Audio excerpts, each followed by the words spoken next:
उसके अंदर विश्वास आ रहा था।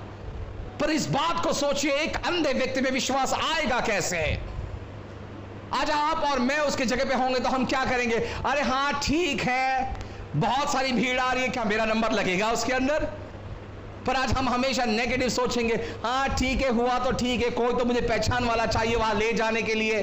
पर यहां पर उस बाती मैंने वैसा नहीं किया। यहां पर उस बाती मैंने वहां पर बैठा और वो हमेशा सुन रहा था उसके इर्द गिर्द में क्या हो रहा था, उसके आजू बाजू में क्या हो रहा था। पर एक बात हो रही थी उसके कानों में, क्या है, आवाजें आ रही थी, वो सुन रहा था। क्या सुन रहा था? इसीलिए तो बाइबल कहती है, मरकुस के बाइबल कहती है हमें, रोम की किताब 10:17 में वो क्या कहता है? वो कहता है वचन सुनने से, और सुनने से क्या आता है? विश्वास आता है। मेरे प्रियो, इस बात को ध्यान में रखो, आज आपके पास कोई भी बीमारी होगी, कोई भी बीमारी होगी, आज कुछ तो होने के तौर पे है यहां पर, कुछ तो बड़ा, कोई छोटा नहीं, कुछ तो बड़ा होने के तौर के ऊपर है। इस बात को देखिए, ये बात बस वहां पर बैठ के सुन रहा था। क्या सुन रहा था? वो सुन रहा था यीशु के चमत्कार को, वो सुन रहा था यीशु ने क्या किया है। उसी तरह से इस बाइबल के कहा गया कि विश्वास कहां से आता है? उसके वचन सुनने से, सुनने से, सुनने से, उसके विश्वास सुनने से हमें अंदर विश्वास आता है। पर इस व्यक्ति ने जब उसके बारे में सुना था, उसने क्या किया? अपने हृदय की तैयारी की।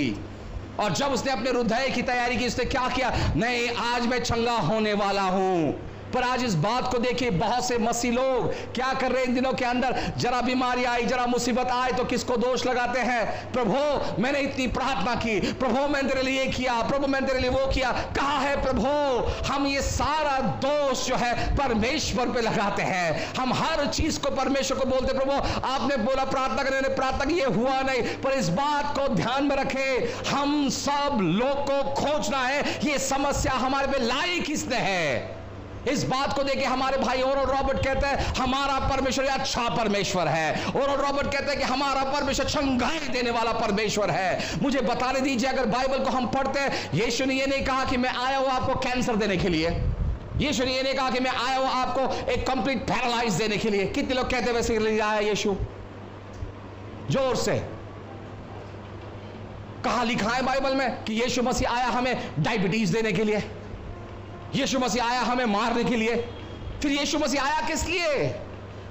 यीशु मसीह आया किस लिए? फिर आज आप सोचिएगा, अगर आज यीशु मसीह अगर ये सारे कामों के लिए नहीं आ रहे हैं, फिर आप और मैं बीमारी में त्रस्त क्यों हो रहे हैं? इस बात को हमें खोजना है कि बीमारी हम पे डाली कहां से है और किसने लाया है बीमारी हमारे ऊपर।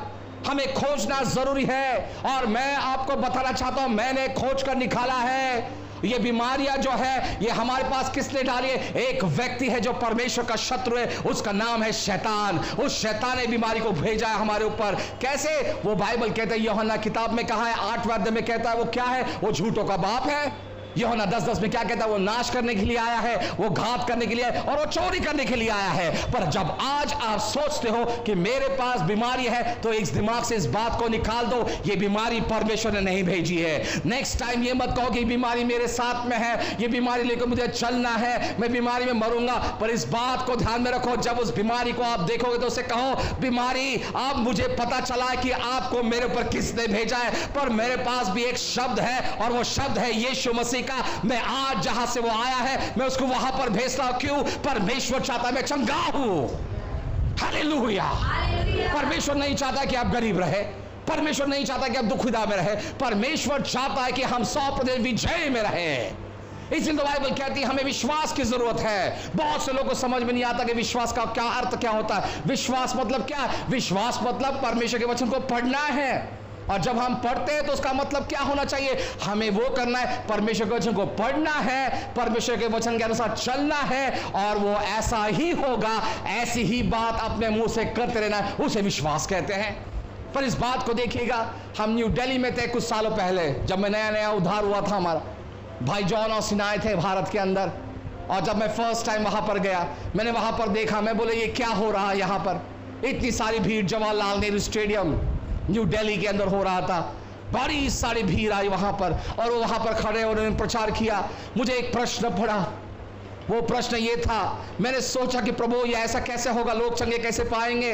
इनको तो यीशु के बारे में कुछ पता ही नहीं। फिर मैंने आज सोचा कि मसीह लोग के अंदर भी यही प्रॉब्लम है। जब हमें यीशु के बारे में कुछ पता नहीं, तब हम बीमारी में रहेंगे, तब हम दुख में रहेंगे, तब हम तकलीफ में रहेंगे।